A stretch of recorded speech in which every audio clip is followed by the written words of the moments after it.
Wir gehen wieder zu unserem Account auf YouTube About Swiss mit der beruhigendsten Stimme. So feiert die Schweiz Weihnachten. 5 Traditionen, die du kennen solltest. Und jetzt bin ich natürlich gespannt, wie die Schweiz Weihnachten feiert. Weil ich weiß nicht, wie die Schweiz Weihnachten feiert. Let's go. Jedes Land der Welt hat seine eigenen Weihnachtstraditionen. Die Schweiz mit ihrer reichen Brauchtumskultur ist da keine Ausnahme. In diesem Video steht... Oh, schaut euch das Bild an. Chat, da muss ich einfach.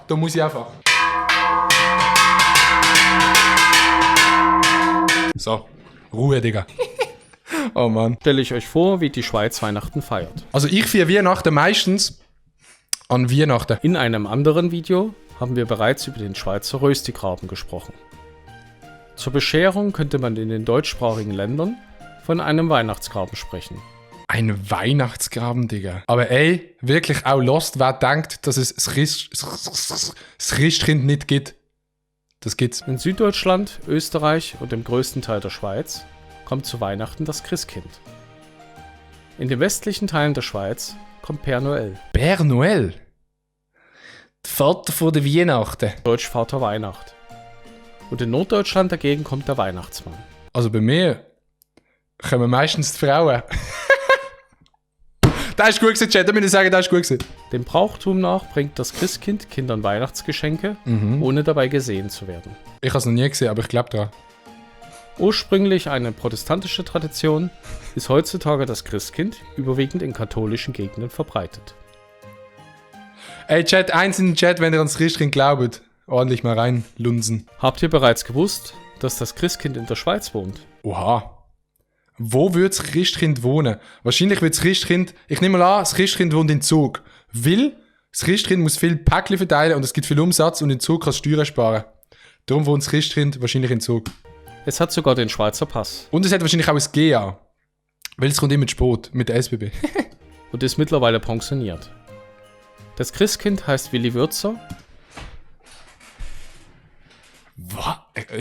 Und war lange Zeit Leiter der Poststelle Weihnacht-Tobel. Im Schweizerdeutschen bedeutet Weihnacht so viel wie Weihnachten. Weihnacht? Wegen dem Ortsnamen schicken einige Schweizer Kinder schon lange Weihnachtsbriefe an das Christkind. Imagine, all die Kinder so Hoffnungen, alle Eltern so, schick's einfach dem Dude und der antwortet dir dann nicht. In 9405 Weihnacht-Tobel.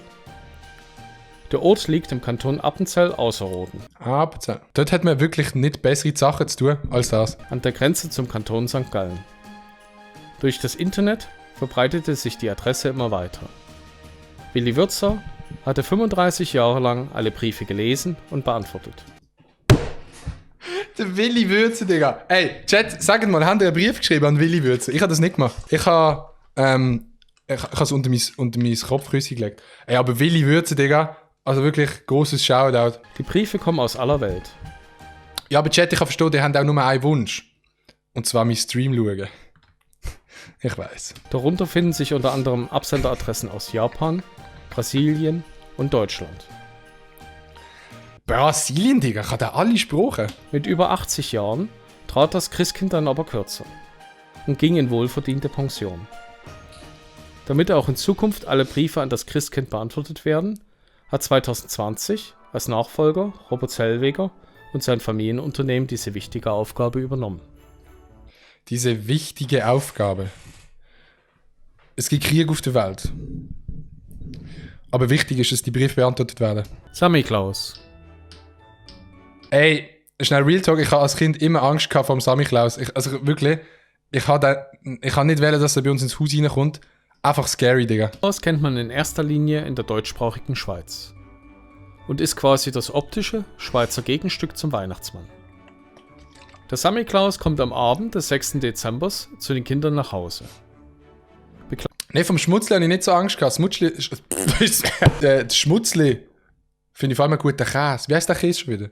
Schmutzli, oder? Da heißt der Schmutzli, der Käse. Heißt der Käse auch Schmutzli? Begleitet wird er dabei von einem Knecht, in der Deutschschweiz Schmutzli oder auch Knecht Ruprecht. Putzli genannt. In der französischsprachigen Schweiz Mutschli! Mutschli heißt der Käse. Schmutzli. Aber Schmutzli war wirklich ein geiler Name. Schweiz kennt man diesen unter dem Namen Père Fouettard. Klausengesellschaften sorgen dafür, dass die Tradition weiterlebt und möglichst viele Kinder Besuch vom Samichlaus bekommen. Der Samichlaus trägt ein Buch bei sich, aus dem hervorgeht, ob die Kinder im vergangenen Jahr auch artig waren. Mhm. Der Chat, sind der artig gesehen? Sind der artig gesehen? Ich weiß nicht. Samichlaus berichtet den Kindern, wie sie sich im vergangenen Jahr verhalten haben. Im Anschluss können die Kinder mit Weihnachten Oder ein Ordner. Die schlechten Weihnachtsmänner haben sich nur einen Ordner können leisten. Auf der Seite ist noch schon so gestanden, die Mobiliar. Gedichten bzw. Am besten ist immer gesehen, wenn auf dem Päckchen vom Samichlaus noch unten drauf Coop gestanden ist. Alle Kinderträume einfach zerstört, Digga. Samichlaus-Sprüchen ihr Ansehen verbessern. Im Gegenzug verteilt der Samichlaus an die Kinder gute Ratschläge und kleine Geschenke. Also Kind, ich habe einen guten Ratschlag für dich. Wenn du das nächste Jahr willst Geschenke bekommen, dann abonnierst du den Agitator auf YouTube und tust einen Sub da auf Twitch. Dazu gehören Mandarinen, Schokolade, Lebkuchen und Nüsse. Ja, ich habe mir ein Sprüchli aufgesagt, und zwar: Samichlaus, du cooler Dude, gib mir etwas zum Sippen und auch ein bisschen Food. Ich tu jetzt streamen, ich bin gerade live, gestern habe ich gefickt, deine Wife. Skrr. In einigen Gegenden finden zu dieser Zeit Klausenmärsche und Triechlerumzüge statt. Corona? Ich denke nicht. Dazu gehören zum Beispiel das Klausklöpfen in Lenzburg und das Klausjagen in Küsnacht am Reggi. Diese Anlässe finden aber nicht immer zwangsläufig genau am 6. Dezember statt. Das sieht auch aus wie Fasnacht in Basel. Adventsfenster. Adventsfenster, Digga! Oh shit! Sehr, sehr nice. Ey, immer, wenn es draussen geschneit hat, hast du deine Sachen angezogen, hast deine Glocke mitgenommen und dann bist du von Adventsfenster zu Adventsfenster gelaufen. Und das Geilste war, nur die coolen Adventsfenster haben nämlich noch Gutzli gehabt. Und die Gutzli sind nicht irgendwie gesehen, die Gutzli, die sind hart as fuck gesehen. Du hast die so rausgenommen, wenn du ein Bad Boy gesehen bist, hast du 2 rausgenommen und dann so erstmal drauf bissen, 2 Zähne verloren, aber sie sind nicht mehr 10 gesehen, von dem her alles easy. Kommen wir nun zu einem weitaus jüngeren Brauch. Den Brauch der Adventsfenster gibt es vermutlich erst seit Mitte der 80er Jahre und findet seinen Ursprung im Aargau. Oha, das Aargau kann doch etwas. Shoutout an alle Aargauer. Mittlerweile erobert dieser Schweizer Brauch auch andere Länder wie Deutschland, Österreich und Frankreich. In erster Linie trifft man in der Deutschschweiz auf diesen. Wir haben gerade heute Adventsfenster, also bei uns hat jeden Tag jemand vom Dorf eins und heute haben wir. Oha, Mashallah, aber hoffentlich hast du auch Gutzli da, weil Leute, die Adventsfenster machen und kein Gutzli tun, Schmutz. In der Westschweiz und im Tessin gibt es weniger Orte, welche die Idee übernommen haben. Also Basel-Region oder Baselbiet macht das, glaube ich, jedes Dorf. Die Adventsfenster sollen dafür sorgen, dass die Leute sich und das Dorf kennenlernen und gemeinsam besinnliche Momente teilen. Ja, und zwar Gutzli klauen. Das Prinzip ist einfach. 24 Anwohner eines Dorfes oder Quartiers schmücken Eines Dorfes? eines ihrer Fenster. Im Gegensatz zum Adventskalender wird das Fenster nicht am Morgen geöffnet, sondern am Abend mit Einbruch der Dunkelheit enthüllt und bleibt bis ca. 22 Uhr beleuchtet. Also wir im Dorf machen es so, dass einfach am 1. macht das 1. auf und das bleibt dann bis am 24. und am 2. das 2. und halt immer so weiter. Zur Öffnung des Fensters treffen sich Anwohner zum in der Schweiz allseits beliebten Apéro. Um ehrlich zu sein, ich glaube, dass dieser Brauch nur eingeführt wurde, um einen weiteren Grund für einen Apéro zu haben. Saufen! Jägermeister! Aber Spaß beiseite. Für Zugezogene ist dies eine sehr gute Gelegenheit, um Anschluss im Ort zu finden und die Nachbarschaft kennenzulernen. Ich habe, glaube ich, noch nie jemanden angetroffen, wo ich den scheiß Weg gelaufen bin. Und wenn, sagst du einfach Hallo und laufst weiter. Weihnachtsgurzli. Weihnachtsgutzli. Chat, haben wir schon? Weihnachtsgutzli backen. Weihnachten ohne den leckeren Duft von frisch gebackenen Keksen bzw. Ey, Schweizer, die Keks sagen. Also er ist halt nicht Schweizer, aber Schweizer, die Keks sagen. Bann. Gutzli, wie sie in der Schweiz genannt werden. Weihnachtsgutzli gehören wie in Deutschland und Österreich auch in der Schweiz zur Weihnachtszeit einfach dazu. Weihnachtsgutzli gehören wie in Deutschland, Österreich und in der Schweiz zu Weihnachten einfach dazu. Schon allein deshalb, weil man sie sehr gut verschenken kann. In der Adventszeit Okay, dann müssen wir jetzt mal schnell sagen, was sind eure Lieblingsgutzli? Platz 3. Platz 3, ganz klar, Brunzli. Platz 2, ganz klar, die, wie sagt man denen?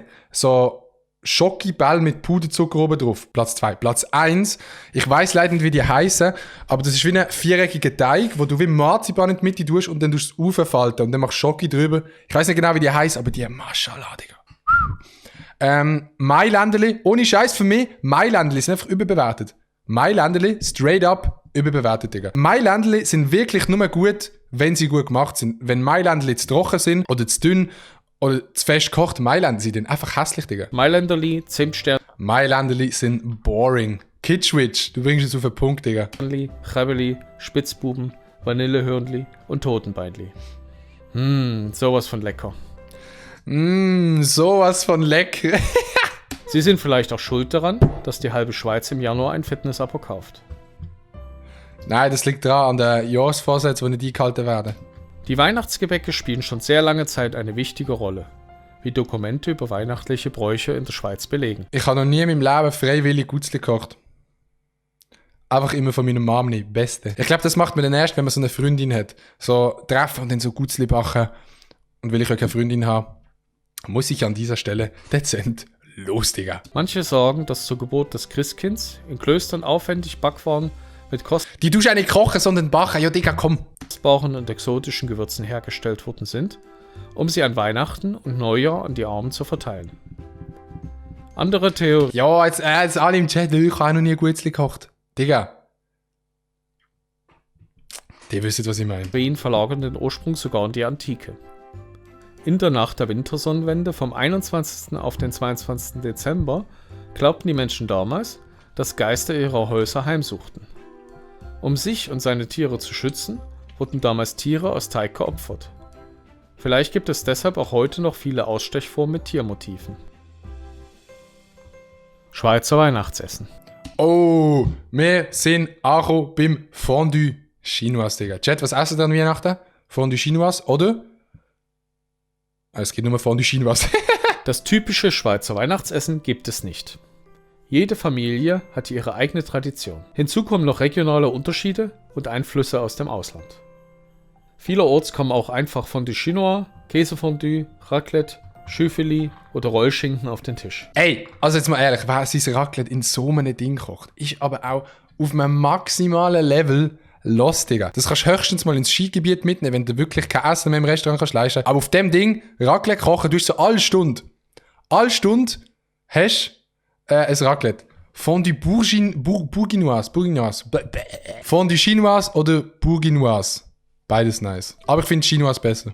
Auch alte Traditionen sind besonders in der Deutschschweiz wieder im Trend. Und so erfreuen sich Kartoffelsalat und der klassische Braten steigender Beliebtheit. Regional kann man ein paar besonders beliebte Gerichte zum Weihnachtsschmaus nennen. Im Kanton Aargau sind es Pastetli mit Milben. Pastetli, sehr geil, Digga. Die sind auch immer ein bisschen zu trocken, Chat. Gebt es zu. Die sind immer so ein bisschen Pilzsoße oder was auch immer das für eine Soße ist, geil. Aber die Pastetli an sich, die sind einfach immer ein bisschen zu trocken. Im Kanton Bern gern mal die Berner Platte mit verschiedenen Ja, jetzt reg doch nicht auf über Bourguignoise, Digga, Mann. Schokifondue, nein. Fleisch, Dürrbohnen, Sauerkraut und Kartoffeln. In der Westschweiz kommt oft Geflügel, insbesondere Truthahn, auf den Tisch. Ey, ich habe noch nie ein Bird, schau mal, ein Bird zu Weihnachten gehabt. Ich hätte mal gern, aber ich has nicht. Der Truthahn gilt in der französischsprachigen Schweiz als Symbol von Reichtum, Überfluss und Gemeinschaft. Schließlich kann von diesem großen Vogel die ganze Familie essen. Die Tessiner setzen ebenfalls gern auf Geflügel. Traditionell der Kapaun. Ein kastrierter und gemästeter Hahn, der an Senfsoße serviert wird. Aus Tierschutzsicht sicher bedenklich, was so bei einigen Traditionen der Fall Kann man einen Schwan kochen, Chat? Kann man einen Schwan kochen? ist. Zur Vorspeise gibt es Tortellini oder Ravioli in Bouillon. Tortellini an Weihnachten. Das gibt's am Samstagnachmittag vom Fernsehen, wenn Skirennen läuft. Zum Dessert gibt es in der italienischen Schweiz gern Panettone. Eine luftig leichte Mailänder Kuchenspezialität. Ey, Panettone sehr geil, aber nicht, wenn es Weinberry drin hat. Weinberry kann ich wirklich nur hart essen. So weich in einem Zopf, in einem Brot oder weiss ich, was das überall drin hat. Mit kandierten Früchten und Rosinen. Was habe ich gesagt? Ich sage denen nicht Rosinen, ich sage denen Weinberry. Weinberry. Übrigens, unter dem Namen Panettone findet man diese Spezialität auch in Peru als typischen Weihnachtskuchen. Und jetzt würde mich interessieren, Wie Berry Bacher zum Kotzen, Digga, das ist wirklich so. Damn, Adi, dein Geschmack ist echt broke, haha. Ey, Chat. Nein. was sind eure Traditionen an Weihnachten? Fondue Chinoise und zur Vorspeise Lachsbrötli. Schön, Toast, Butter, Lachs, Abfahrt. Schreibt sie mir gerne in die Kommentare. Ich bin sehr gespannt. Schwan kannst du schon essen, ist einfach extrem grusig und es ist in der Schweiz verboten. Weiss ich von einem Freund. Okay. Ich hätte jetzt nicht vorgehabt, gerade einen Schwan zu kochen. So. An alle Leute, die immer sagen, der Dude redet so extrem langweilig. Das ist der Ehrenbruder von Tag 1. Unser About Swiss Dude. My heart just got stuck